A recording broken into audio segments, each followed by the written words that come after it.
episode of For the Good Ministry. Come on, get up here.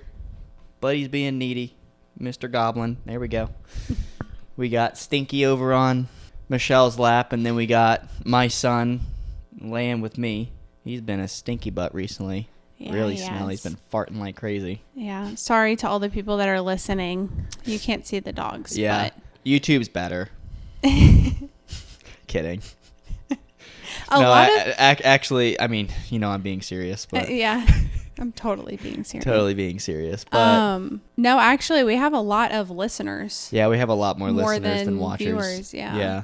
But which, I mean, I'm more of a listener when it comes to podcasts that are a little bit longer. Mm-hmm. So yeah, me too. Like walking or doing something. So like the Becoming Something podcast, I usually watch like on because they're only like 30 minutes. Yeah. It's like a YouTube video. Yeah. But something where it's like an hour and a half, 2 hours. Yeah. It's better just turn on Spotify, crank it up a little bit. Yeah. And get to it. How do you want to get into this thing, honey? How do you want to start this shindig? Well, I'll start. So I haven't talked at all this whole time. Yeah, why don't I give you the mic for a second? No, Hot mic, spit for 30 seconds, and then it's back on me. What were you going to say? I was just going to say, Michelle and I have nothing prepared. Michelle and I are just going to have a conversation, and the cameras are just on us. Yeah. So everything that Michelle and I are about to talk about, this is literally our conversations. Y'all are in the living room with us. Yeah. Like imagine y'all are sitting on the couch just observing what Michelle and I talk about. Telling you a story. Yeah. Yeah. That's what this podcast is going to be about. So if y'all are looking for a lesson or whatever, there'll be a lot of value in it. Yeah, there'll be a lot of value, but if you're looking for one specific topic, no, I mean, we're just going to talk. Yeah. And what was really funny yesterday, honey, was when we were taking that Simbas quiz. Yeah. And we were in the kitchen. Yeah. So we just got done with premarital. We'll go into that in a little bit. But so we had to, after the premarital, we got sent an email to take this quiz. And it basically asks you just a bunch of questions. Mm-hmm. And it's about, I want to give more detail on the questions. Yeah. It's like, in your house growing up, who handled this? In the future, who is going to handle this between you and your partner? And your name was on there. It was specific to us. And then it was like, what's important to you? What things do you think you'll struggle with as a couple? It was just like a in-depth test about like things that we've talked about. Well, if we're on the same page, it's literally an assessment to see how much we've communicated. Yes. Literally. Yeah. Like some of these questions, it was, have you all talked about religion? And it's like, interesting. Because this was given to us by one of our church leaders. So that's why we were confused. But the Simbas isn't.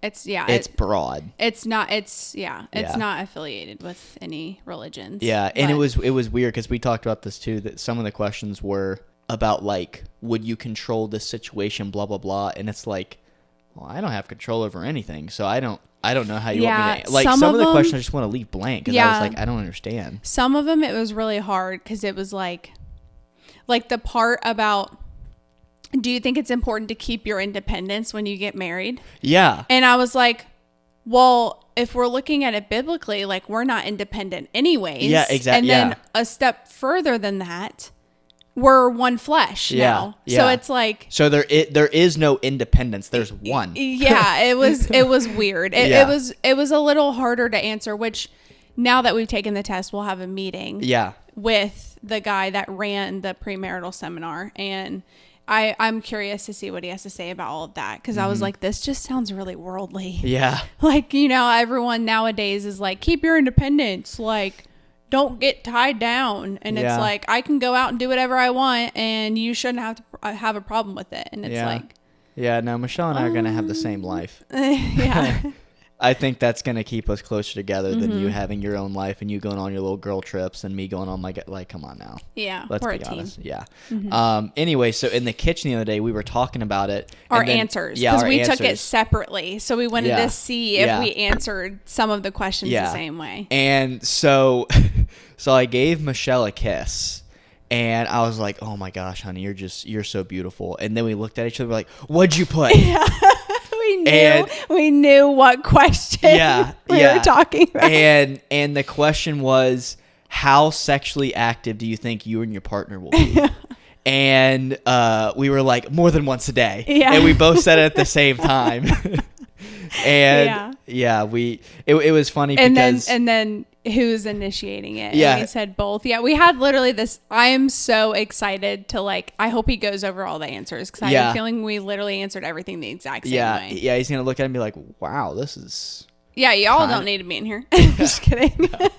Just kidding. Yeah. We are so imperfect. Yeah. But we've talked about a lot of this stuff. Yeah. So. It was just really funny in the kitchen because, I mean, some people. It was one of those had to be there moments because there was no context whatsoever. Yeah. He walked in and I was like, "Oh, did you take? I just took the test. That was interesting. Whatever."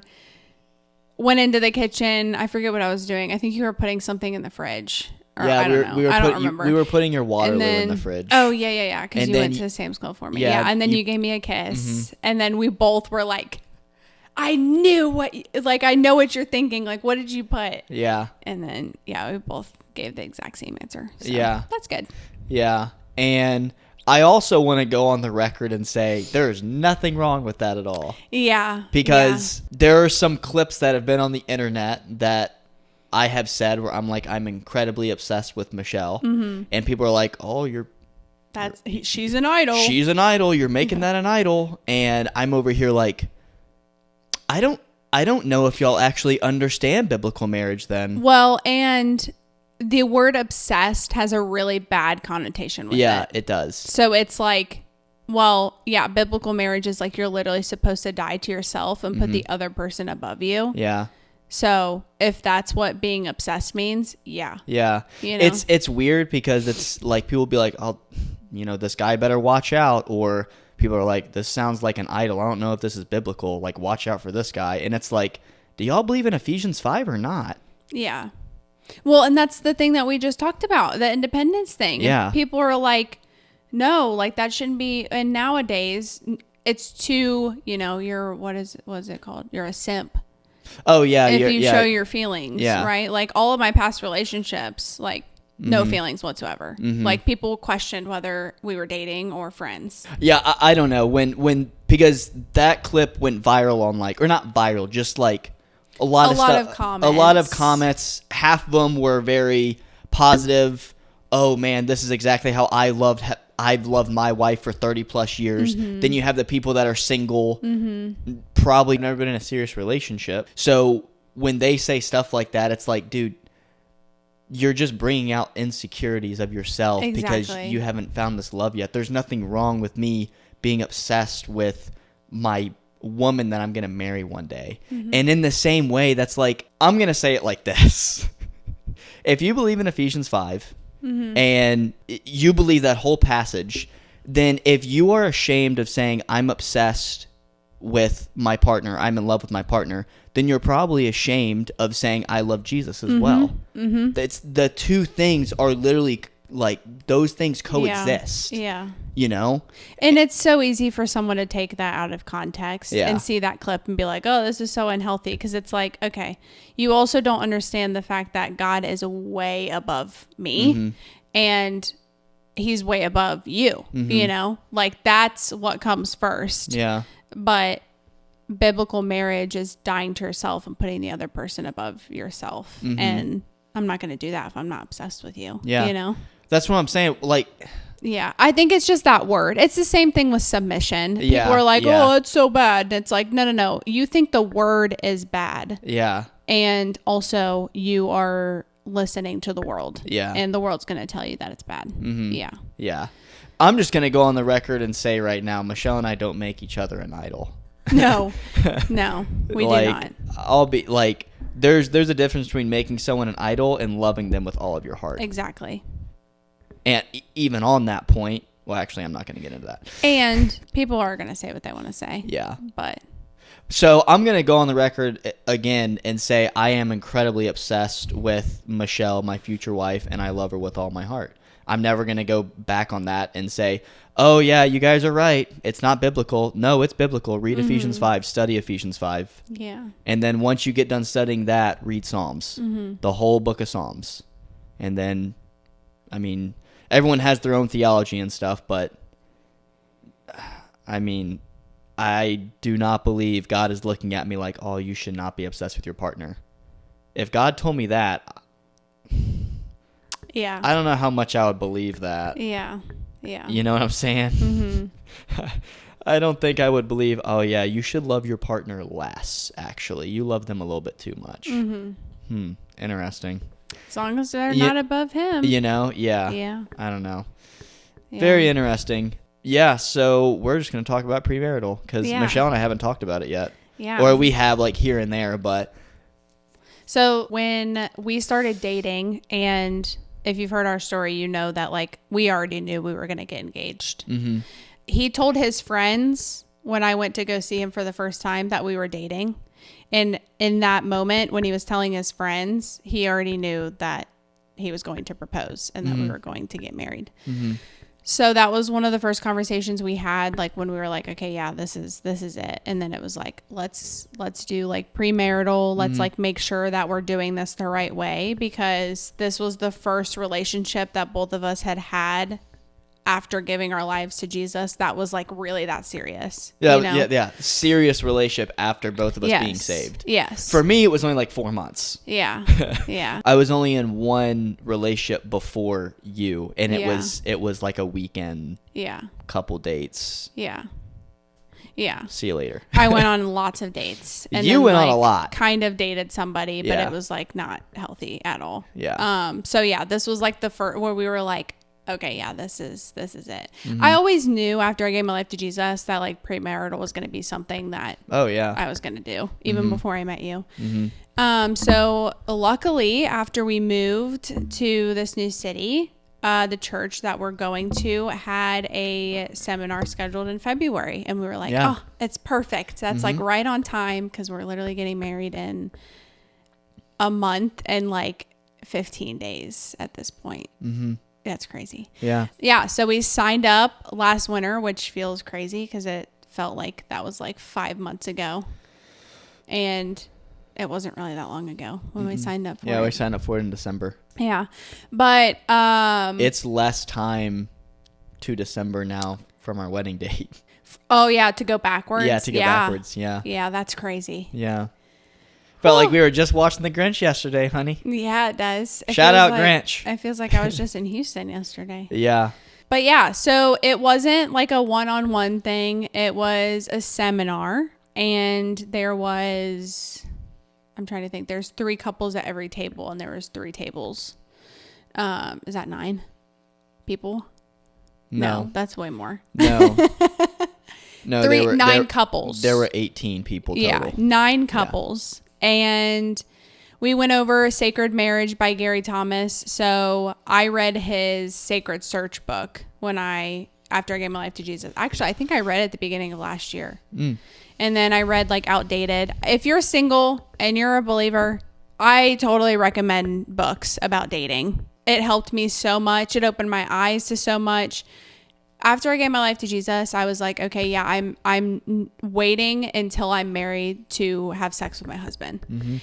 And when I decided that, and then I read the books about dating, they explain why it's so important in a way that I've never heard it explained to me. And I was like, I wish I would have read this book when I was in high school. Because, you know, when you're in like youth group, like, they kind of scare you into not having sex. And it's like, okay, but tell me why. You know, like as humans, we're all curious. We want to know, like, why is this a thing? So to have it explained in a way that I had never heard, I was like, this just like solidifies the fact that this is, I'm going to wait until I'm married. Yeah, those books are good. Sacred Marriage, Outdated. There's one that's called Single Dating, Engaged, Married. I never got to read that book, but I've heard really good things about that. If you're single, go read all those books. They're so helpful. But yeah, so we went over like some of the videos from the book. It was just Gary on the screen, and he was just talking through a couple sessions and giving biblical text for what a marriage is supposed to be like, and just like examples. And it was just really good. So we're just gonna sit here and talk about things that were new to us, things that we already knew, but that were like just emphasized there. And then we'll talk about some of the things that we got to talk about after we were done, because there was like communication cards of like questions that we could like talk about. And that I kind of want to read off to everyone, because they are going to help your relationship. Yeah. Like crazy. Yeah, we can. I have it right next to me, so we'll go through and read some of the questions. Yeah. First, I just wanna say to the people that are dating or even engaged, please do not listen to anyone at all. Everyone's gonna have an opinion. This week, honey, in specific, I got a lot of DMs about people asking me, "Hey, I want to propose to my girlfriend, but people are saying it's too soon." And they've been dating for like 4 or 5 months. Some people like 2 months. Some people 9 months. And they're like, people are telling me it's too early. And in my head, I'm like, I'm just so thankful that you and I didn't listen to anyone. Yeah. So we can give solid advice to the people that are wanting to progress their relationship. Yeah. And in no way are Michelle and I like gifted mentors for, you know, marriage or whatever. It's just, it's really cool how God both told us, you need to do this because you're going to be a light in the future, you know? And it was like everything that we were given in prayer from him. It was like, well, we can't do that until we're married. We can't do that until we're married. We can't do that until we're married. And it was like, okay, let's just get married. You know, it's like, and obviously it depends on the context, right? So some people, you might be hearing that because you're really young, but we sat at a table with a 19-year-old man that had just proposed to his girlfriend. And he's about to turn 20. She's 21. Oh, she's 21? Oh, okay. I thought he's about to turn 20. So they're like a little over a year apart. Oh, okay. Amazing couple. And I was like, so sick. So good for you guys. I saw him at the conference. Yeah. Awesome. Yeah. She was working there too. I didn't see her, but yeah. Yeah. So it's like, if you don't come from a home that is Christian and doesn't understand that, you might not have support if you're young. Yeah. And it's just listening to God over everyone else. And depending on your situation, it could be hard. We were actually in a pretty good position where we were both like, well, I'm already an adult, right? Yeah. Like I've lived on my own for over 3 years, and I was like, let's get married. Yeah, I was like, there's no one else in the world. Yeah, so. yeah. And yeah, I just want to tell you guys that whatever season you're in of your relationship, or maybe you're single and you're like, I know I'm gonna get married quick, because that's how it was for Michelle and I. Like before her and I even got together, we were like, I told Ian ever since him and I became best friends, I was like, I'm gonna get married quick. Like I don't need 2 years. Yeah. And he was always like, oh yeah, I mean, you know, but the thing is with Ian that I really enjoyed was he would challenge me. He was like, okay, why? Yeah. It wasn't like, no, don't do that. You know, he was like, why? Just tell me why. Yeah. Because he wants the best for me, you know? And so I understand if a lot of people don't give you support. I understand how hard it is. Yeah. Because I went through that. I remember it was my birthday, July 2nd. Michelle and I started dating. First day we started dating, I drove home from dropping her off at her Airbnb. I texted my best friend and said, hey, dude, I'm getting married. I'm going to ask this girl to marry me. And he said, oh, dude, you should wait a couple years. When I tell you that shattered my heart, I was like, dang, this is the one thing I wanted him to support me on. And he said no. So I understand how hard it is for people that don't get support, because I was there. I mean, it's one of those things where it's like, not everyone has to agree with you or even understand. Yeah. You know, there are still people to this day that debate whether or not Jesus claimed to be God. Yeah. So, like, this is the most perfect man to ever walk the planet ever, perform miracles and everything. People still debate if he even claimed to be God. Not if he is God, claimed to be God. Some people don't believe in that. Jesus wasn't understood by everyone. Yeah. So what makes you think everyone's going to understand you proposing to this girl in 3 months? Now, it's okay. Like, yeah. but I understand how hard it is. But I don't want you to miss out on God's promise because you are looking for validation from your peers and family. Mm-hmm. That's one thing I really just don't want anyone to do. That would break my heart because if I would have done that, Michelle and I would not be here. Mm-hmm. Yeah, I also think that I do want to make a disclaimer that we're talking about, like, if you know that you're going to marry this person and you know that, like, God has given you that peace. There's obviously situations where people are like, don't do this because they're looking out for you. Yeah. You know, like, there's a difference. Yeah. But if you're not going to please everybody. Yeah. If this dude is leading you into sin, asking you to go to the clubs, or in the same way, if this girl wants to have sex with you every time y'all, it's probably not the relationship you want. You know? Don't get married just to do that. Yeah, yeah. Like, and even on that point, if she's a believer, you're a believer, y'all go on a date, y'all don't have to like each other because y'all both believe in Jesus. Mm-hmm. I went on so many dates, and I was like, I'm good. Yeah. Luckily, Michelle was the second girl that I dated since I gave my life to Jesus, and I was like, okay, yeah, there's no one else. I was very fortunate, but the girl I dated before that, I was like, oh yeah, dang, yeah, no, this is not. We would not be on the same page ever. Yeah, I've just been getting a lot of DMs like that, so I just want to tell y'all who are listening, whether you're engaged or single or wanting to get married, whatever it may be. Not everyone's going to understand your situation, and that's completely okay. As long as you have God and that partner, bro, I promise you are chilling. The amount of time stuff has happened in my life where I'm like, bro, as long as I have God and Michelle, I'm cool. Yeah. Like, I am so cool. It is, like, I can, lose my business. I can, not pay rent. Because I don't have enough money. My car can explode, not have a car. As long as I have God and Michelle, I am so chilling. It is crazy. Yeah. And if you're at that point with your relationship where everyone else can be against you and all you want are those two things, then, that's when you're ready. Yeah. All right, premarital seminar time, honey.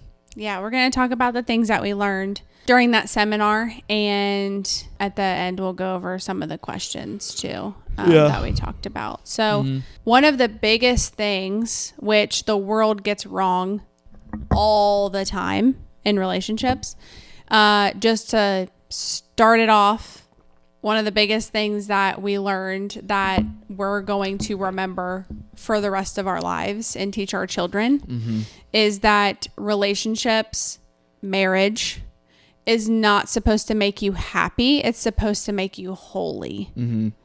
Yeah, and I even wanted to expand on that point to all relationships are not supposed to make you happy but more holy. Because here's the thing, though. Let's say you do get in contact with someone that lives in the world, they're secular, whatever. They're going to make you more holy because they're going to test your fruit.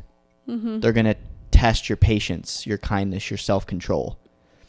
So even on the person that is a believer, it doesn't matter. Anyone that you come in contact with, if you have that condition where, it's transactional, I'm only going to be friends with this person if they give me, maybe they're funny. I'm only going to be with them because they make me laugh or they make me happy when I'm around them. Maybe they give me a lot of positive affirmations. What is that going to do for you?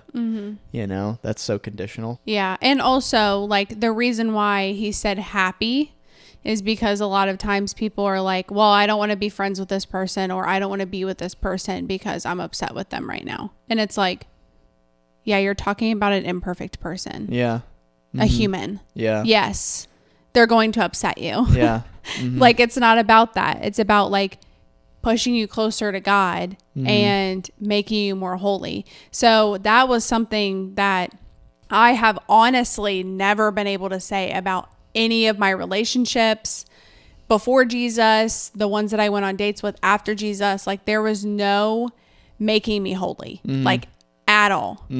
And I am stubborn. And when God tries to correct me on something, I like control. We already went over this. If you've seen that episode about control, that's something that I struggle with a lot. There's parts of me that God has been trying to change ever since I gave my life to Jesus.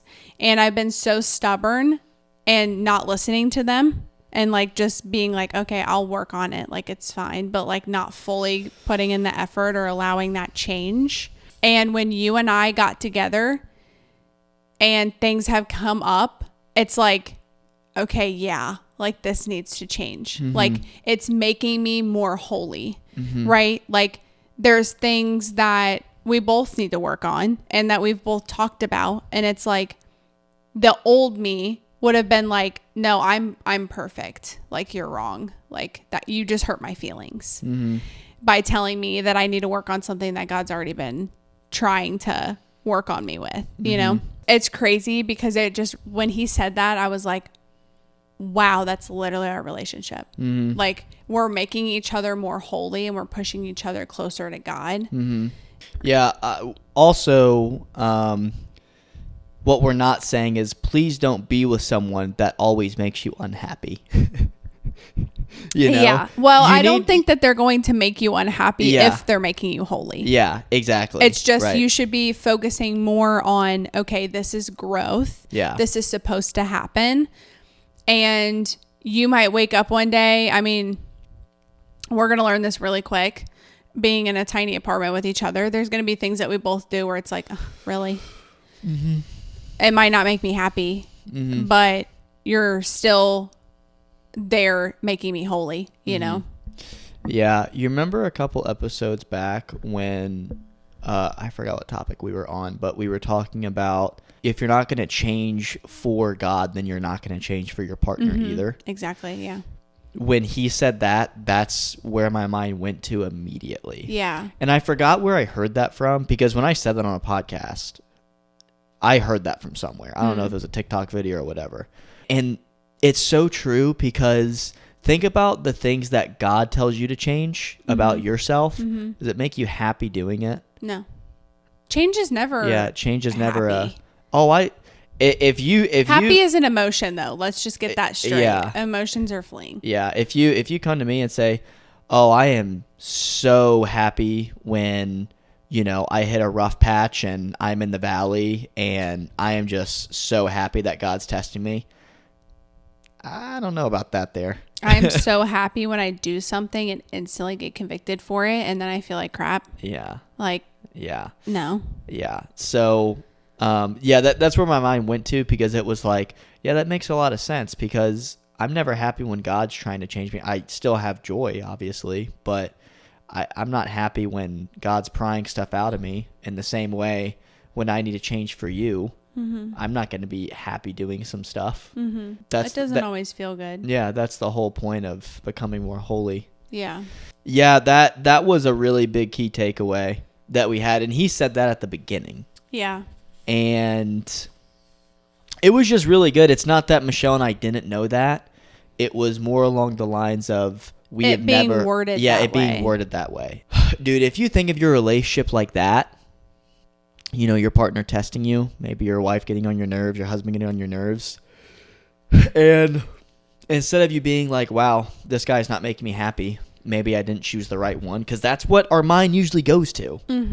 Is when that was me dating, like before I gave my life to Jesus. Yeah, you're not making me happy anymore. We're not supposed to be together. Yeah, when stuff gets hard, you want to give up. Yep. And or you want to leave. Yeah. And guilty of in me right now. Yeah. Newsflash, I'm not having a very good time in business right now. It's been sucking. And I'm over here talking to Michelle. I'm like, I don't even know if I should be doing this anymore. I've been doing this for 3.5 years. Maybe I should just give up. Now, am I going to? No. But that's what our mind immediately goes to. I think it's a tactic of the enemy. He talked about this yesterday. I went to a men's conference. I was just talking to you about this earlier today, honey, and while we were filming videos in the gym. Crazy how this came up. So I was just talking about the whole, like, you know, when stuff gets hard, you want to give up, blah, blah, blah, right? And that's a lot of times what we like to do in relationships is your person doesn't make you happy. So you're like, dang it, I didn't marry the right one. Yeah. No, your partner's just imperfect, just like yourself. Yep. And you shouldn't give up.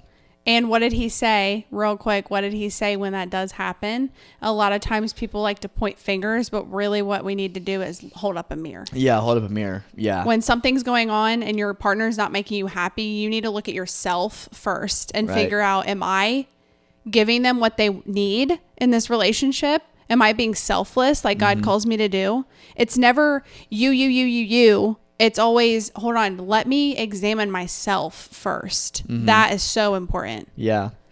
So this is John 21, starting at verse 1.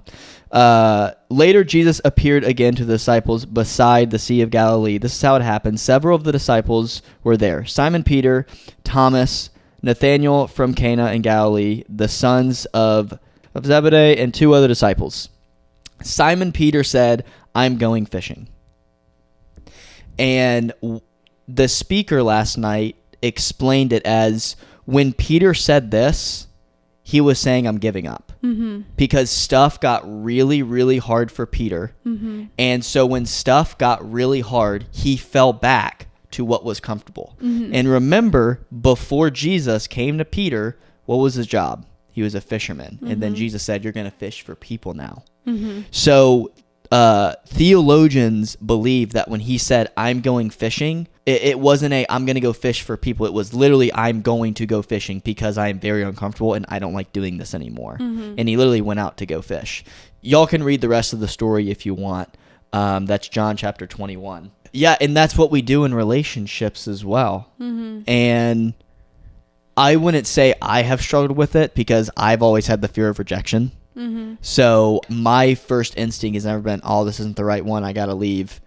Mine is always like, no, I want her to stay because I don't think I'm ever going to be married. So, but just the stories I've heard and people talking about it, something will go sideways. Oh, I don't know if this is the one because they're making me unhappy.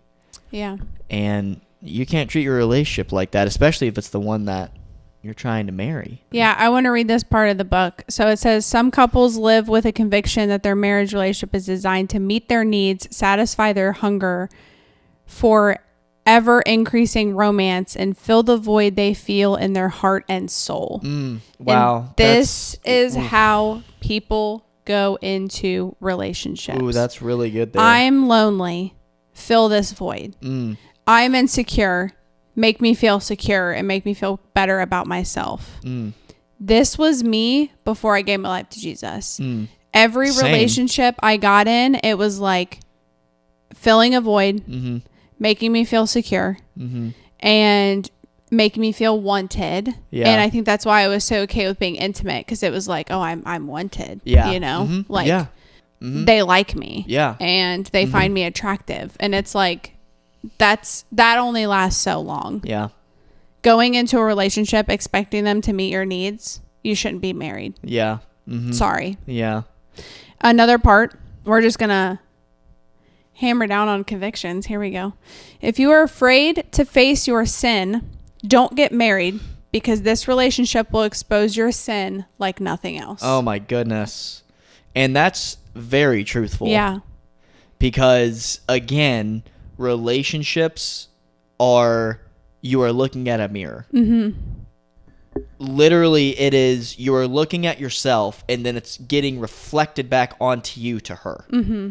It's really weird. Yeah. When you actually find a person that you're going to marry, because Michelle will do something and I'm like, dang, I do that too. Yeah, I don't like that. Yeah. I need to change it. And you know what's crazy is we always feel it at the same time. So we'll give you an example. Something that we both struggle with, I think, is like patience and like just getting easily angered, like when something goes wrong. And there's been instances where Asher has like done something where he's been upset, and then there's times that I've done something when I've been upset.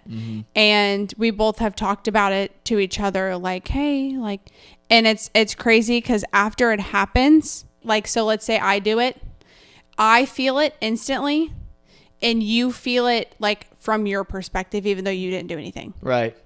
And so it's like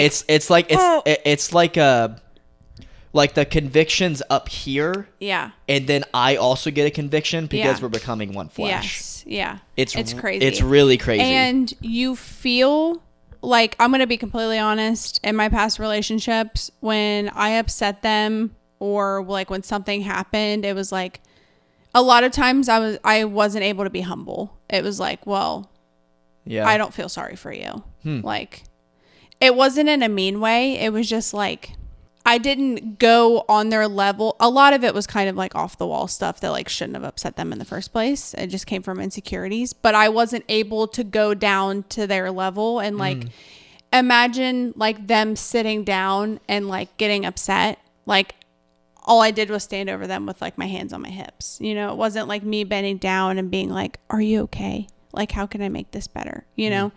And now when we both upset each other, we're both like, I'm so sorry. Like, I didn't mean it that way. Like, I still vividly remember that time where I was cooking and I was trying to get you to tell me what you wanted to eat.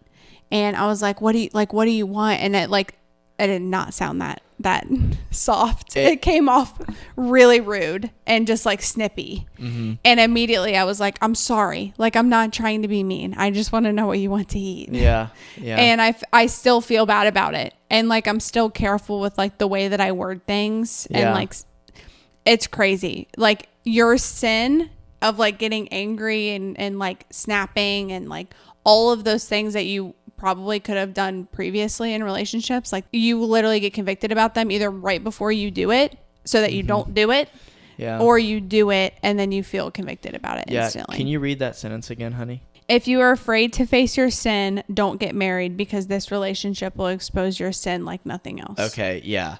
So something I want to talk about is to confess your sin to your partner. Yeah. Like, if you have a porn addiction, please tell your partner that. Yeah.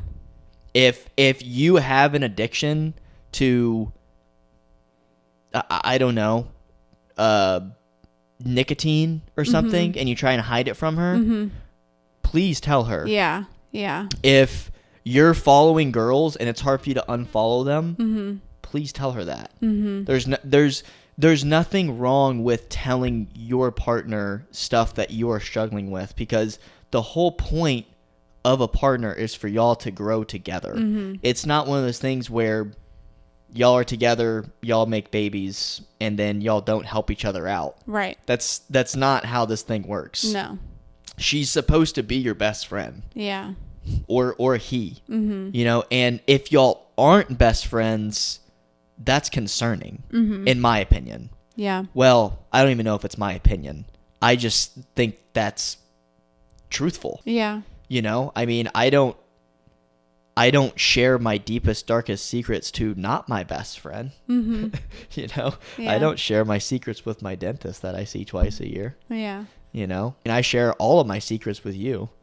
So, yeah, that was one thing that you and I talked about really early on too, is we talked about stuff we struggle with. I think Michelle and I got refined very quickly in I would like to say the sexual manner, as in like porn, masturbation, stuff like that. Like, I was never a porn guy or a masturbation guy anyway. I may have been that guy like, I don't know, senior year of high school, and then like that's it. I just always kind of thought it was weird. I mean, if I'm being transparent, it's very weird. It's very disgusting if you think about it. And yeah, I think God refined us in that department very, very quickly, because now I don't even think about it. Like, before I got saved, I would still like kind of think about it sometimes, but I would never do it. But he really took that out of me really quick. But one thing that Michelle and I still work a lot about, that we brought each other to very early on, was our patience, and just us being very like irritable very quickly towards things, which kind of like, for me, because I'm in a service-based business, I talk to a lot of people every single day, and I get annoyed very quickly, and it sucks, because like, I'll call Michelle and I'm like, yeah, this guy pissed me off. Like, I had to stop work because I would have yelled at someone. And I wish I could sit here and say like, I was better at it, but it's still something God has to work on me for. And I don't think God wants me to continue for me to call people and text people when I'm already mad. You know, that's something that I still have to work on a lot. Not saying that like I'm a mean I'm probably one of the, if you ever see Michelle and I in person, we're probably going to be two of the nice people you'll ever meet in your life. But just small things will really, you know, make me upset. I mean, being a business owner, there's a lot of stress that comes with it. So one little thing will piss me off, and I'll call Michelle and I'm like, yeah, I have to stop for today. And it will be like 3 p.m. in the afternoon. So that's what Michelle and I are talking about when it's like you need to bring your sin to your partner so they know the starting point. Because also something that's really cool is, honey, when we see like each other grow in certain areas, like working through specific sin, I think it's really cool. Yeah. I think we've gotten better at being patient for certain stuff. I think we've also gotten a lot better at giving up control in certain areas. I think that you and I still wanted to hold on to control with finances a lot when we first got together. And I think we've gotten a lot better at giving that up. I mean, that's one of the hardest things that anyone's really going to work through is finances. You know, no believer likes to talk about money. It's just, it's icky. You know, the one verse, the love for money is the root of all evil. That is the most ickiest verse for any believer. It is for me anyway, you know, because it's like you're fighting in between of, I need money to live, but like I don't want to love it, but it feels like sometimes I kind of have to love it because I have to live. It's just very hard. So that's something that you and I think we've been working on very well. It's hard when everything requires money. Yeah. That's what's hard. Like I think a lot of people are like, don't make it an idol. It's not a big deal. Like my dad growing up has always told me like it's an object. Like just let it go. But it's like, okay, that object is needed for literally everything. You know, I mean, I don't, and I'm just going to be completely honest. The church does a terrible job at this, about relaying this message. Just don't make money an idol, man. Dude, I'm not trying to live under a bridge next to hobos. Like, you know, like it's really hard. Like, I lost so many clients this month because they lost their jobs. Like that sucks. And in the same way, it's like, dude, if people continue to lose their jobs, I'm going to lose my business. You know, it's like, I'm trying to support a family in the future. I'm trying to get married. So I think people go into marriage with the wrong idea about wanting to be happy and make them feel more fulfilled. And it's, this person makes me feel this way and does this for me. When people are like, why did you marry them? Like, what do you love about them? And it's like me sitting down and saying, well, he loves to bring me flowers and coffee, and he always tells me how much he loves me, and he always makes sure he kisses me and just shows me affection. And if I sat here and listed off all of those things, like, how selfish does that sound? Imagine if someone asked us, honey, why'd y'all marry each other? And we look at each other and we're just like, we're more holy.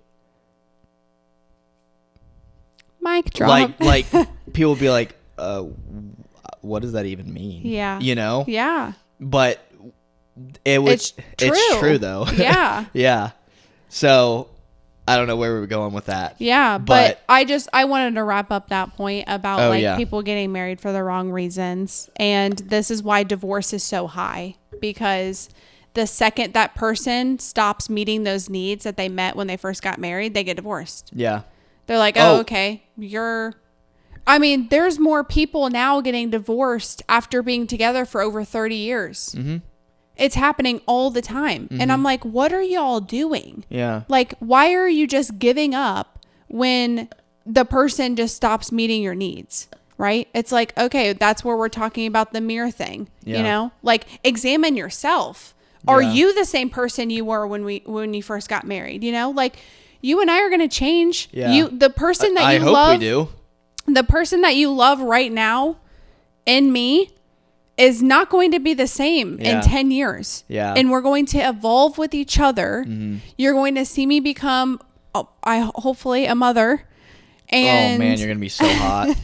Freaking sexy hot mama. things are going to change. Like, and then a grandma, and then, you know, you just go Hot through grandma. all of those life seasons together. Mm-hmm. And there's going to be difficult times. We might go through like sickness or loss of some sort, or, you know, anything's possible in this Yeah. world. This world is full of sin and imperfectness, you know, like we're going to go through things. It's like, that's not an excuse to just leave. What if God did that to us? Yeah. Okay. Here's a really good point. Marriage is supposed to signify God's relationship with us, right? It's a covenant.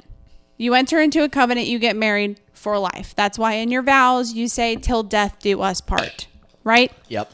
What if after we got saved, right? When we get saved and we fully believe in Jesus, we're a new creation and he changes us, okay? And, you know, we're still living in the world, so everything's imperfect. Let's say that we mess up and we sin. And God goes, oh, you screwed up. I'm not going to forgive you. And I'm going to break my covenant and I'm just going to leave you. I'm sorry, what? Mm-hmm. No. Yeah. That's not an option. God would never do that to us. So why in the world are we doing it now? And again, I'm talking about believers. So if you're not a believer and you've gone through a divorce, or one person's a believer and one person's not, or whatever the situation may be, that I'm not talking to you. But when you are both fully devoted followers of Christ and you are married, there is no breaking the covenant. Mm-hmm. You know? Yeah. Ephesians 5:1-2 says it like this: imitate God, therefore, in everything you do, because you're his dear children. Mm-hmm. Live a life filled with love, following the example of Christ. He loved us and offered himself as a sacrifice for us, pleasing aroma to God. Mm-hmm. Jesus. Now, obviously, there's circumstances. Again, Yeah. everything's circumstantial. So don't take what I just said out of context and be like, well, what about this? What about this? Like, this is okay. I'm talking about I am specifically right now speaking to the people that are getting a divorce because their partner is no longer the person that they married and they no longer make them happy or meet their needs, whether it's physical needs, sexual needs, whatever it is. It's like, that's where y'all need to go to counseling. Yeah. And you guys need to do it together. You're a team. Yeah. It's not you against them. Mm-hmm. And if you went into marriage with that expectation, if I would have gotten married before I gave my life to Jesus, I've already said this, I would be divorced. Yeah. Instantly. Yeah. I mean, dude, the divorce rate is so skewed. Yeah. Like, I want y'all to know something very encouraging. They explain the divorce rate in a way where it probably doesn't apply to you. Yeah. Like, the divorce rate is 52%, and the people of that poll don't have high school diplomas, aren't believers in Jesus, are making like $30,000 a year, brought a kid into the marriage before they got married. Or had a kid before they got married together. Exactly. Yeah. Lived together before they were married. For years. Played house. Had sex before marriage. Like, all of this stuff, like, even if you are not a believer, just do the opposite of why the divorce rate's so high. Yeah. And I guarantee you'll have a successful marriage. Yeah. Like, do I think your marriage is going to be better if you have Jesus as the foundation? Absolutely, I do. Absolutely, yeah. Now, can you make a marriage work without it? Yeah, sure. Mm-hmm. He even said that at Premarital. Yeah. He was like, I see it happen all the time. I know couples but they have the same fundamentals. That's the thing. That's the thing. It's taking Jesus out of everything that we learned in this seminar. Same thing. They won't get divorced. Mm-hmm. You know, it's like, it's all about your mindset. It's just the reason why we say the foundation of Jesus is good is because you have someone to look to. Yes. If you don't have him as the foundation, you have no one to look to. And you're going to expect your partner to be God and be perfect. Yeah. And that's never going to happen. Yeah. Never, ever, ever going to happen. Yeah. I think another good thing to note that we learned was there was part of the seminar where Gary talked about how you look at your spouse. And that was also very eye-opening for me as well, because he was talking about how we're supposed to look at each other like we're a child of God. Oh, and that right. God trusted you with his child. So, oh my goodness, this blew my mind. Yeah. So he gave the example of like a father giving approval of a man to marry his daughter, right? And our leader of the seminar, Brock, gave an example of him going to say goodbye to his father-in-law. Yeah. And right before he passed away, he told Brock, "Take care of my daughter." Mm-hmm. And no, he said, "Love my daughter. Love my daughter well." Oh, yeah. So, yeah, he said, "Love my daughter well." Yeah. And it was like, that's what God is saying to us about each other. Yeah. So, like, he's saying to me, love Asher well. Yeah. Like, he love is my son well. He is my child. Yeah. Right? Like, take care of him and love him as though I would love him. Mm-hmm. And looking at someone in that way changes everything. Oh, yeah. And it gets rid of everything that you think could be negative or things that you dislike. Mm-hmm. Like, something so small could happen. And it's like, I'm not going to get upset with you. I'm just going to take care of it. And like, our leader gave another really good example of his wife went to bed without cleaning the kitchen, or no. They had miscommunication on who was supposed to clean the kitchen or something. And they went to bed and they woke up and his wife was like, "I thought I told you to clean that." And he didn't hear that. He heard her say, "I'll take care of it. Don't worry." So the kitchen wasn't clean when they woke up. And instead of arguing with her and saying, "No, you told me that you were going to do it," he was like, "I'm sorry," and went and cleaned it. It's like, it's not worth it. Yeah. And that's kind of the mindset you have when you look at the person as a child of God and like someone that God trusted you with. Same with when we have children, right? It's like, wow, what an honor that God trusts me with you and to be in a relationship with you in a marriage and a covenant. I am going to do everything I can, led by the Spirit, to honor you and to just treat you the best way I can, right? Like, God's never going to poke and pry at you if you do like something that annoys him. You know, it's like, we all get annoyed. We're human. So if something happens, like, I've told you a couple times, take your shoes off on the rug because I'm trying to keep this rug clean, right? What if I would have gotten mad at you and been like, "Really? You know how many times I've told you to take your shoes off?" And like, before Jesus, I totally would have done that. You know, it's like, I just would have laughed. Yeah. I can't take anyone serious when they start yelling at me. But you know what I'm saying? It's like, when you look at someone that way, it's like, oh, wow. Like, those little tiny things that we're going to do that annoy each other, it doesn't matter. Yeah. Yeah. This is going to come full circle, honey. So when Gary said, if you start looking at your wife as a child of God, a daughter, literally, you're going to love her differently. Why would I not want to be obsessed with something God has trusted me with? Like, it doesn't make sense.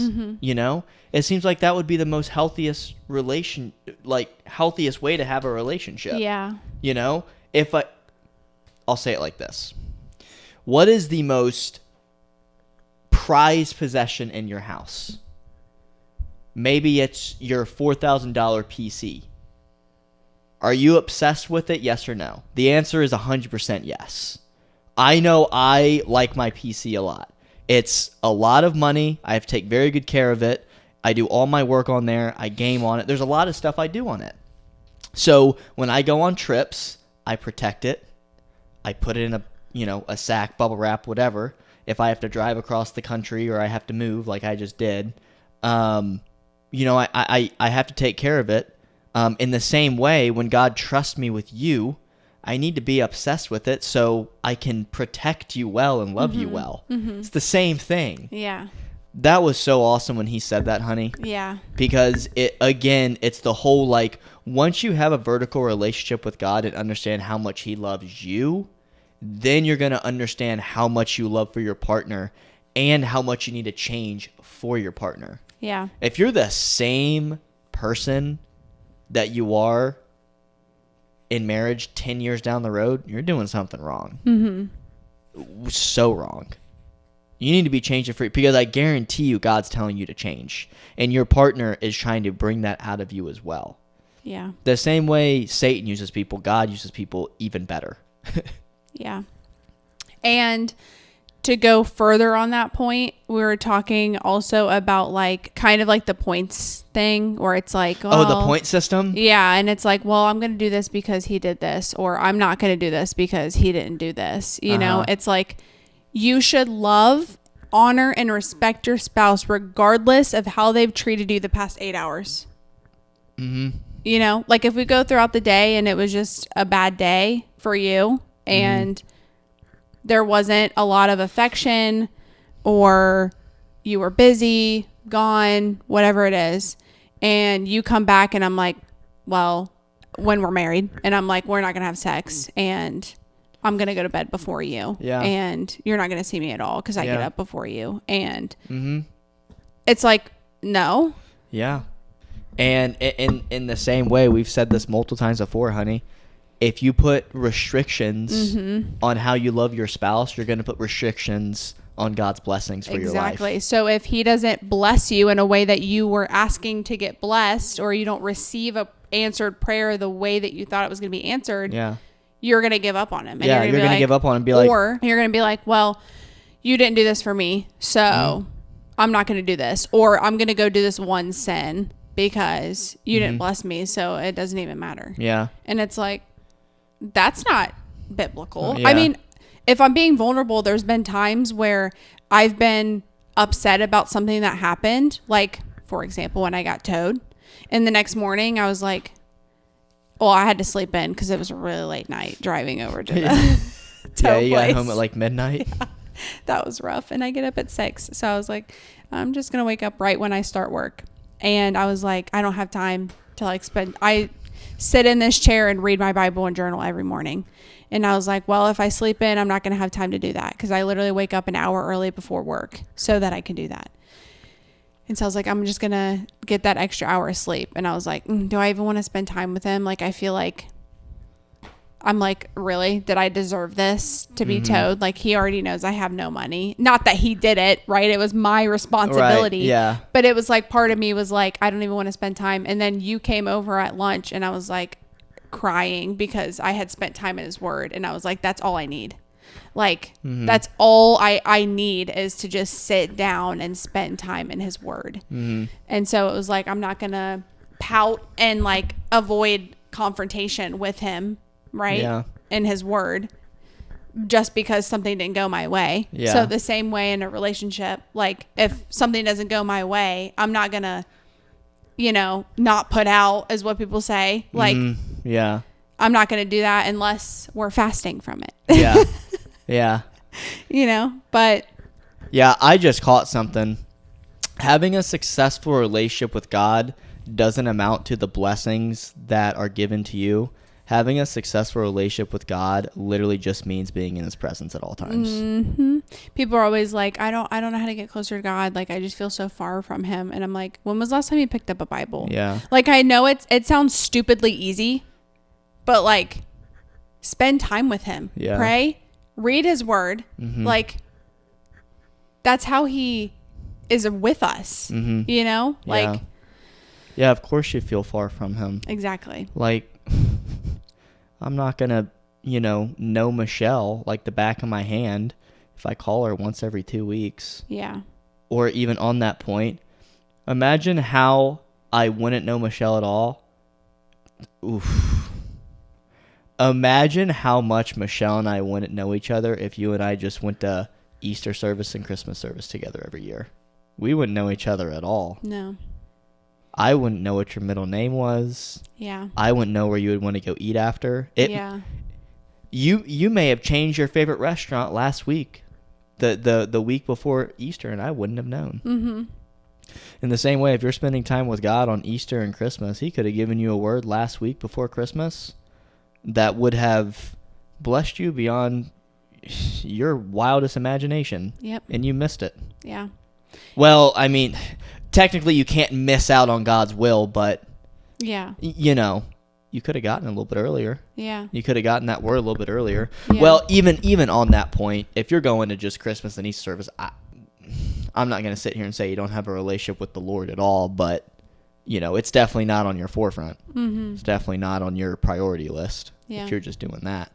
I want to read this part of the book too. So we're still talking about like looking at marriage differently and like how do you love each other well. Okay. So this part is just talking about like loving each other out of reverence for Christ. So that's kind of what we talked about, just like looking at each other like a child of God and like loving each other to bring honor to God's name, right? So this part says the Apostle Paul is crystal clear. So it's talking about 2 Corinthians 7:1. He says the first question we should ask ourselves when doing anything is, will this be pleasing to Jesus Christ? And you and I have talked about that all the time. Like, don't say, is this a sin? Is this a sin? No, it's, does this please God? Does this please God? Is this wise? Is this not wise? Yes. The first purpose in marriage, beyond happiness, sexual expression, the bearing of children, companionship, mutual care, and provision, or anything else, is to please God. Like, marriage was designed by God. Your marriage should honor and please God. So if you're not comfortable talking to your partner about something, is that pleasing to God? Interesting. If your love is conditional based on what they're doing for you, do you think that's pleasing to God? Mm-hmm. Like, if something is wrong in your relationship and you're sitting here in this episode, you could be married and you're like, oh, we're falling apart right now. Like, I don't know what to do. And it's like, okay, what do you notice about your relationship that's happening right now? Okay. Let's say, we're just so busy and we haven't made time to like actually prioritize our relationship. Okay. Bam. There's the issue that you're having. Okay. At the end of that sentence, say, is this pleasing to God? Yeah. Whatever you're dealing with. Yeah. Is this pleasing to God? Yeah. Like, I'm not having sex with my husband because he hasn't been able to show me any love recently and he doesn't even sleep in the same bed as me anymore. Is that pleasing to God? Yeah. Like, you can ask it for anything. And even on that point, honey, if you're in the boat of I just don't have time to work on the relationship, well, then that thing that you are so focused on and busy with, that's not what God has called you to do. Mm-hmm. It was so funny, honey. So many people debated me on that. What? So I talked about idols in my YouTube video. Yeah. And I said, if you're working a 60 to 70 to 80 hour week and you're putting God on the back burner, that's not the job God has called you to be at. And they're like, oh, I work 70 hours a week, but I still make time for God. I'm not talking to you. Yeah. I'm talking to people. I'm talking to people who are saying I can't spend time with God because of X, Y, Z. Exactly. You really should be saying I can't spend time with God because I'm lazy. Yeah. I can't fix my relationship because I'm lazy. Or when I'm all done with work, I want to do things for myself. Yeah. And not spend time with God. Yeah. Yeah. Mm-hmm. It's really that simple. But again, a lot of insecurities, justifications, stuff like that come out, you know, but it's the whole thing of you just looking at yourself. Mm-hmm. Yeah. And looking at yourself, this is literally something that, he also said during the seminar was the challenge in marriage is to focus on changing yourself. Yeah. Not changing them. Not changing them. Yeah. And yeah, you know what's really cool, honey, about our relationship is I think that's one thing you and I are really good at. Yeah. There's not one thing since the first day I started talking to you where I'm like, I wish you would change that. Yeah. Yeah. And you know why? Why? You want to know why I believe? I know you're going to change. Yeah. Because I know that you have a relationship with God. Yeah. And if something does happen, I'm going to express it. Yeah. Where I'm like, this upset me. Yeah. And if it upset me, it probably upsets God. Yeah. Oh, yeah. Like yeah. 99.9% of the time. Yeah. If it upsets me, it's upsetting God as well. Yeah. Because maybe it's having something to do with patience or, you know, being irritable or maybe getting angry over something you shouldn't have gotten angry, whatever it may be. And it could be the same thing for me as well. It's one of those things too, where it's like, how important is that one thing that you're so upset about them changing? You know, like that's why it's like work on changing yourself, right? So if you do a habit that irritates me, how important is that one little habit to me that I'm like, I want to change you, and not just be like, oh, okay, I'm just going to work around this, you know? Like, it could be something small, like not putting the toilet seat down. Okay, let me just blow up and start a fight because I asked you to put it down and you forgot one day. It's like, I just wish I could change that one habit. It's like, why don't I change my mindset on it? Yeah. Why don't I just, it takes 2 seconds to flip the toilet seat down. Like, why don't I just flip the toilet seat down? You know? Like, and that's where, like, in my worldly relationships, it was like little things would happen. And I'm like, this is annoying. This is annoying. Like, I want to change this part. Like, this needs to change. And it's like, I was spending so much time focused on the things that I wanted to change that I wasn't able to look in that mirror and say, why am I upset about this in the first place? You know, like, this isn't even a big deal. Now, my relationships were really unhealthy and they should have never been a relationship in the first place. Yeah, your relationship sucked. But I'll be honest. She's giving me the whole spill, guys. Ugh. Yeah. Horrible. I'll tell you one thing, honey. Because you survey 10 people and ask them, what's the biggest thing in relationships? Okay. 9 of them say communication is the biggest thing to focus on. You're sitting there like, okay, I mean, my wife and I talk. I mean, we text, and when I'm at work, you know, I tell her I love her. What do you mean communication? This is the communication people are talking about. Expectations. That's all it comes down to. If you're expecting me to put the toilet seat down, which most women do, you know, and then you get mad over it, that was uncommunicated expectations. That's why the fight started. Yeah. If you expect me to put dishes in the dishwasher right after I wash them, and then you flame up about it because I didn't, it's because you had an expectation on me that you didn't communicate. A lot of the problems that happen in relationships happen because of uncommunicated expectations you have on your partner. And it's really not that difficult when you start looking at yourself being like, oh, dang, I had that. He didn't even know that I had that expectation of him. I didn't even know. Yeah. Maybe I should tell that to him. Yeah. Or if, you know, I get upset with Michelle. I don't know. Michelle's perfect, so I don't really. Stop. He's kidding. Yeah. Far from it. Yeah. You know, I'm being serious, too. Honey. Wow, buddy just ripped one. Holy moly. Woo. Steamer over here. The one thing about that dog. Wow. Yeah, so let's say Michelle does something, and then would I ever yell at Michelle? No, I wouldn't. Like, I would break down crying if I did that. But anyways, I get upset with her. I'm upset with her because I expected her to do something that I never communicated. Now, it's different if you tell your partner, hey, I would like it if you did this, and then they just never changed and never did it. Yeah. That's another conversation. But if it's something that has never even been expressed, and then, you know, they don't do it. Yeah. Bro, that's something where you need to be looking at yourself. Yeah. Because I'm not putting the blame on anyone, but a lot of it does come from you, not them. Exactly. Yeah. Yeah. That's the mirror thing. It's so important in relationships to look at yourself. Yeah. And be like, am I being a good partner? Yeah. You know, like, this is one thing that I learned kind of early was I was asking for things that I wasn't doing. So when I gave my life to Jesus, it was like, okay, I expect all of these things and I want a relationship to be like this. Am I offering that? Am I also doing those things? Like, I'm not going to ask you to do something that I would never do, right? You know? One thing I wanted to talk about, honey, was intimacy without sex. Yeah.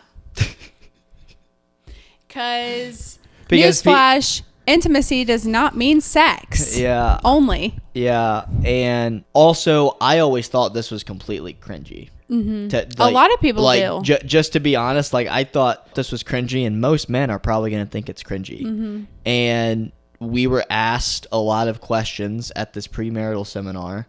Michelle can read them off in a second. But I was like, dang, a year ago, I wouldn't have asked any. These are weird, but like I kind of like this. Yeah. Because it expresses your love for that partner, and also it gives you a little bit of an insight of like, oh, okay, I need to be doing this more because I know that she loves it, or maybe I should be not doing this at all because this irritates her. Yeah. Right?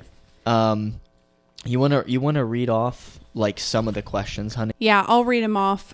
We talked about some of these in the podcast episode that we filmed about relationships, because we were talking about the importance of like communicating things that we enjoyed when the other person did. Remember when you were like, I rubbed your back, and you were like, I love it when you rub my back. Or it's okay for you to say, will you rub my back? There's been multiple times in the car where he's grabbed my hand and been like, can you rub my back? And I'm like, absolutely. Like, tell your partner that. And if they respect you and they love you, they're going to do it. Yeah. But yeah, so I love it when Michelle asks me to do stuff. Man, it gets me so excited. Yeah, you do have a job after we're done filming, remember? What? I asked you for something when we were in the gym. A kiss? No. Oh. You give me those all the time. Yeah, I do. Because I said my back hurt. Oh, you wanted a back massage. Yeah, my back's sore today. And it's okay that I asked for that. Oh, I can't wait. About to go to town. Honey, okay, that sounds bad. Oh, wait, sorry. I know I'm not. Not like that. Okay, so the first session questions were, what is one virtue or character quality you realize that you need to grow more in your life? So these were personal questions, and then we shared with each other. What are at least 5 things that you really admire about your soon-to-be spouse? Yeah. And then share one thing about your day that was tough for you. Yeah. So the last one, that's what I want to talk about, honey. Yeah. Is when you explain this to your partner. So like an hour and a half of the seminar was about empathy. Mm-hmm. And just like how your life is hard, you go through stuff. Yeah. Your partner also goes through stuff. Exactly. Yeah. It's not like just because they are with you, their life is perfect and they're just meant to serve you. Mm-hmm. They're also going through stuff that sucks. Yeah. And this is what your partner doesn't want you to say. Mm-hmm. My day went like XYZ. Response. Why don't you just do this then? Yeah. They don't want to hear that. No. At all. No.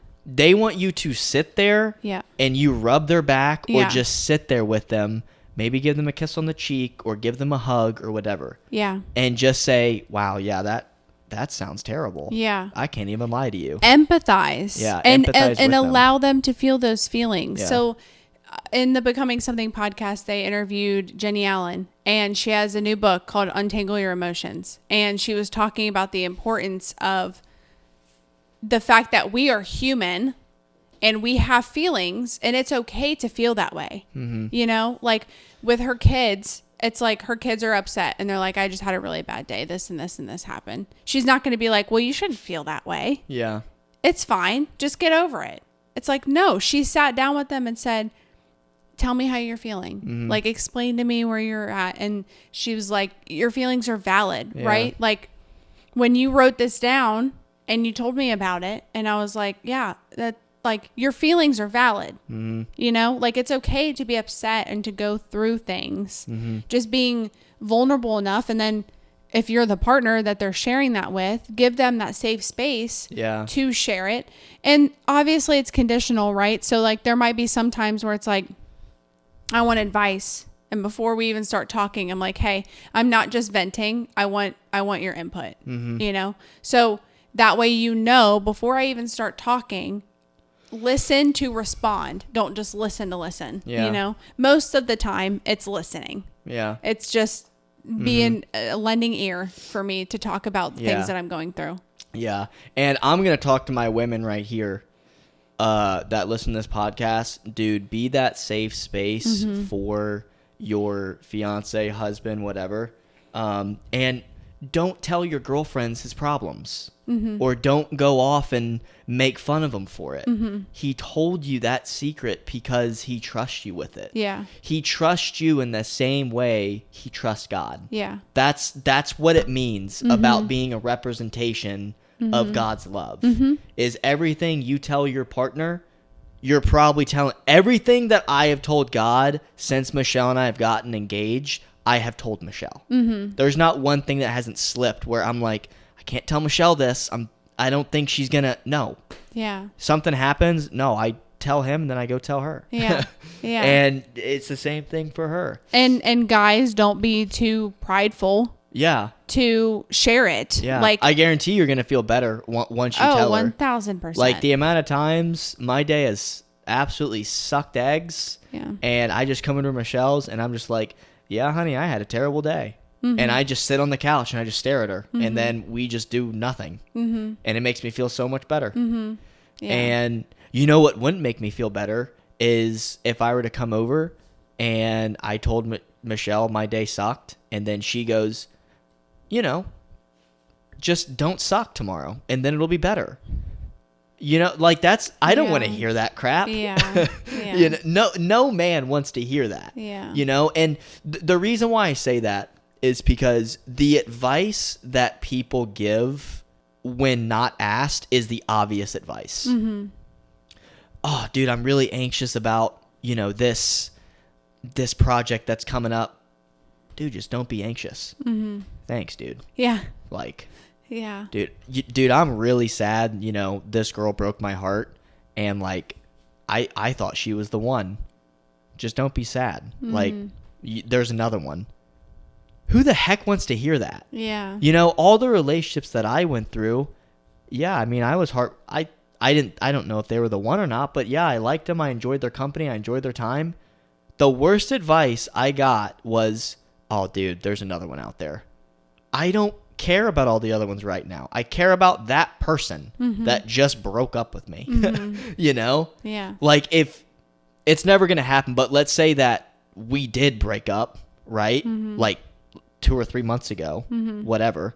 And I went to one of my best friends and I said, dude, because I thought you and I were going to get married since basically the first 3 hours we were talking. Yeah. So like, this is kind of different, but you know, if we were to have separated and I went to someone, I'm like, dude, I really thought she was the one. They say, there's another one out there, dude. Just don't be sad about it. Don't worry. Dude, you know how like ignorant that sounds? Like that sounds terrible. And that's one thing that we talked about for so long at the seminar was just empathy. Because a lot of times we don't think our partner's going through something. Exactly, yeah. And they are. Yeah. You know? Yeah. Or we try to fix. Right. And this is a woman thing. Women always want to make everything better. So that's why we have motherly nature, you know? Yeah. And this was something that Michelle and I talked about in the seminar. There was like, what was one thing that needs to be like changed or communicated differently or something. And it was something happens, some financial struggle happens, whatever it may be. I tell Michelle, and sometimes she'll remind me like, oh, well, always remember like God's the provider.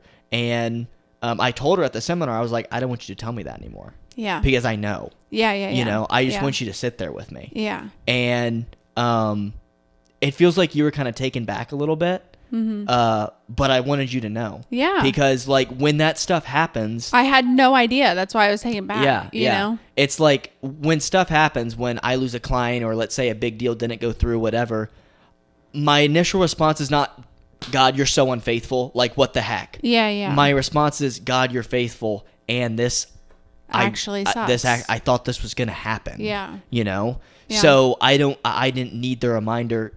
Remember, God's in control. You know, remember He's always going to provide. I know that. Yeah. You know? Yeah. And I would love it if we just sat together. Yeah. You know?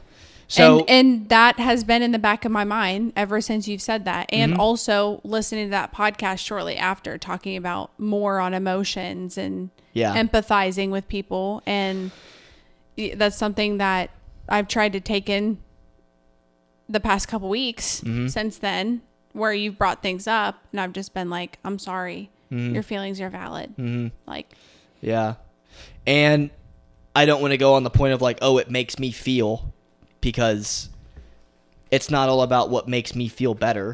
However, it helps. It helps. Yeah. And you don't want someone to make you feel worse. Right. Exactly. Yeah. You know? Yeah. What were some other questions? So there was another card, which I think is really good. It was about a warning label that we would wear. And this again goes back to the point mirror. of the mirror. Right. Like understanding, like, telling your partner, like, hey, these are the things that I want you to be aware of. And I want you to know that I am aware of them. Yeah. And that God's working on them with me. So we didn't fill these out, but we've talked about them before. Yeah. We got about 15 different warning labels. Yeah. Honey. Yeah. We got one for every day of the month. Yeah. One of mine was being like just sensitive and like emotional. Mm-hmm. And that's something that I'm aware of and that I don't want to be an issue with anything in the future of like, because if I was overly sensitive and you came to me and said, hey, I don't want you to say this anymore. Like, I just want you to sit with me and I just want you to be here for me when I tell you that this is happening in my life. And if I was sensitive and you would have told me that, I would have broke down crying and I would have been like, I'm the biggest piece of crap ever. Mm-hmm. And I'm so sorry I did that. I'm so sorry you feel that way. And then there would be like, I wouldn't take it as like, hey, this is just something that I want to work on. Yeah. I would have taken it as, oh, he wants me to change this. And then I would put up a wall and I would like push myself away from you because I'd be like, well, now I don't want to tell you anything or be a certain way because I don't want you to have to correct me on anything. Yeah. I want to say one more thing about the empathy point before we get completely off of it.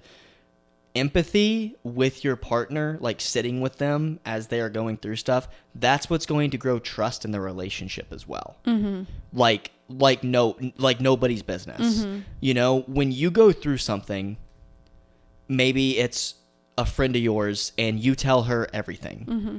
Are you going to go to the person that gives you advice every single time, or are you going to go to the person that sits with you and cries with you and mourns with you? Literally says it in the Bible, mourn with those who mourn. Yeah. And they will be blessed. Yeah. Me personally, I would always go with the person who is mourning with me. Mm-hmm. I'm not going to go to the person who gives me advice all the time. There are so many friends of mine, and you know who they are, that whenever I tell them something, they give me advice immediately. Mm-hmm.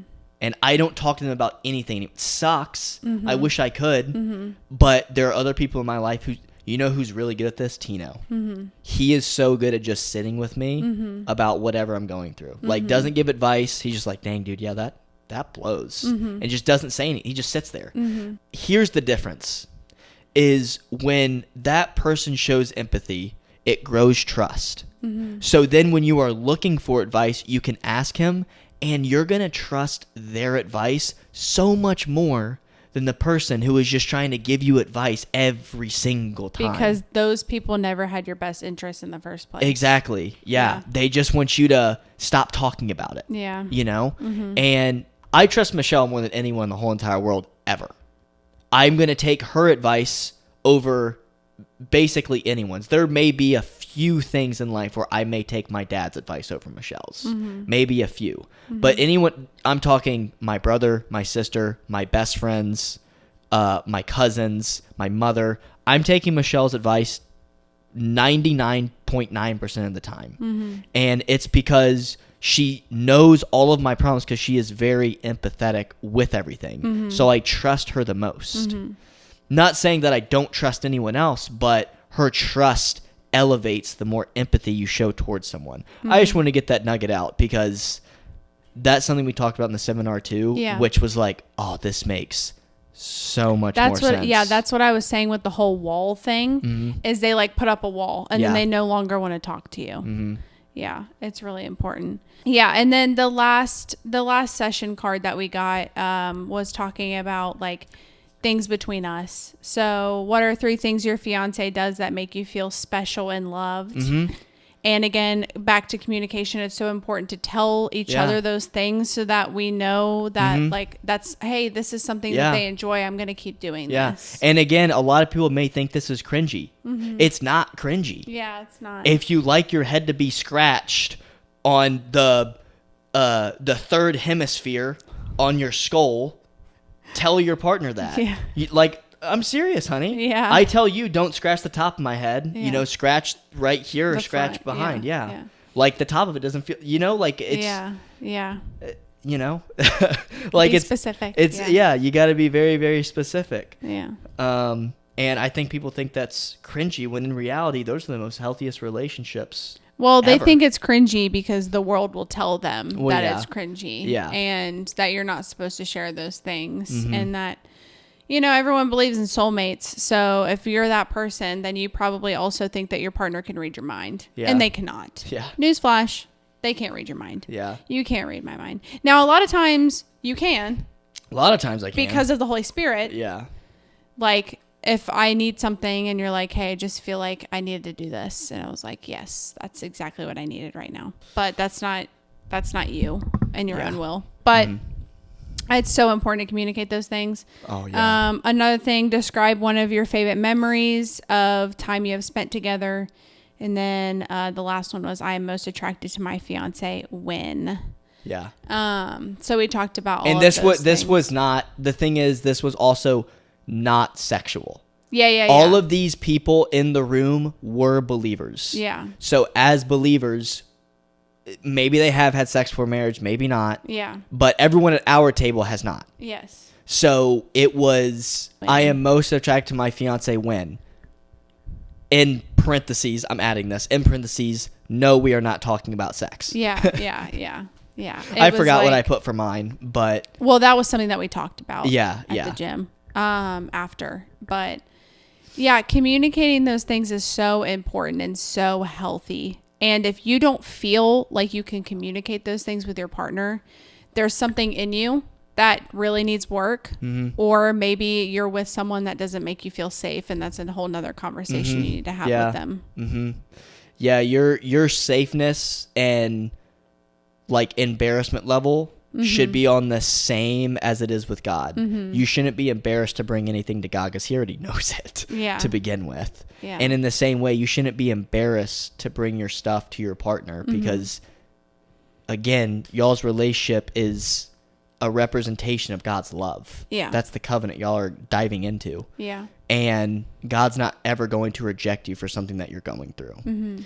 And one thing we also did talk about was just spending that 20 minutes with your partner every single day. Yeah. And that's what's going to, like, literally just sitting on the couch, nothing on, just looking at your partner or in the eye. going for a walk. Yeah, going for a walk together, whatever. But talking the whole time. Yeah, and I can't even begin to tell you, honey, the amount of vulnerable conversations you and I have had right out there. Yeah. Because we don't have anything on us. Yeah. My dog is running, chasing bunnies. Yeah. Bella she's an idiot. Yeah. And she's a good girl. Yeah. She's a really good walker. Yeah. But anytime something has happened in either of our lives, most of the time when I'm going through something and you're like, what can we do? Like, I'm just like, come over and take me on a walk. And that means come over, let's walk and just talk about what's going on. Yeah. It's so important. And I think you're going to be attracted to your partner more when you find more stuff out about them too. And you're going to build a relationship. Yeah. It's like people get married and they're like, okay, we're good. Yeah. Like, you don't find a relationship, you build it. Exactly. It's like you're just laying bricks. Yeah. Man. Like, it's not just like build a house and you live in it the rest of your life. Like, no. Yeah. You did not find Jesus' relationship in your prayer closet. You found Jesus. Now you're building a relationship with him. Exactly. I did not find my relationship with Michelle. Yeah. I saw Michelle's beautiful face on TikTok and messaged her. Yeah. And then I found Michelle, and now we are building a relationship for the rest of our life. Yeah. So that's everything that we learned in our premarital seminar. And hope you guys enjoyed. We are 48 days out from getting married when filming this, which is going to be crazy. 41 by the time it comes, or no. Way more than that. Yeah, like 38. We're filming. No, wait. 37. 37 days by the time this, almost 1 month. Oh my gosh. Wow. So crazy. close. We will be leaving for Ohio that weekend too. Yeah. To go get my wedding dress. And then we come back. Then it's go time. Here we go. Yeah. Oh, also, we need to start saying this, honey, after every episode. Guys, we're taking April off. Oh, yeah. Just to let you guys know, we're just a heads posting up. on the Wednesday of our wedding, so April 3rd. But guys, you're not getting any episodes like this. Michelle and I are getting married. Like, yeah, y'all go watch another podcaster. We're spending time. We're not having cameras in our face. Yeah, like we're not going to be posting on social media on our honeymoon. Like, yeah, I'm not bringing my laptop on my honeymoon. Yeah, like it's just gonna be Michelle and I. We'll maybe bring one phone to dinner just for communication. Yeah, with in case we need a freaking ambulance or something. I don't know. Yeah, but yeah, no, we're not going to be that couple that vlogs their honeymoon and, maybe does a podcast 2 weeks after. No. We're taking that month off. Yeah. And y'all will get the first episode May 2nd, I think, right? I don't know. Yeah. The first Wednesday of May. Yeah. That's when y'all will get your first episode. And that is when season 3 is coming out as well. Yeah. So new intro, new guest that are going to be coming on. Mm-hmm. And just a lot of topics. When I tell you guys we have topics on deck, we got topics. But thank you guys so much for your support, everything like that. And also, if y'all see Michelle and I in public, say what's up. We have met some of you guys at the gym we go to. Yeah. And it's really, really cool. But if y'all see us, then come say what's up. But we love you guys so much. See y'all next week on the tripod.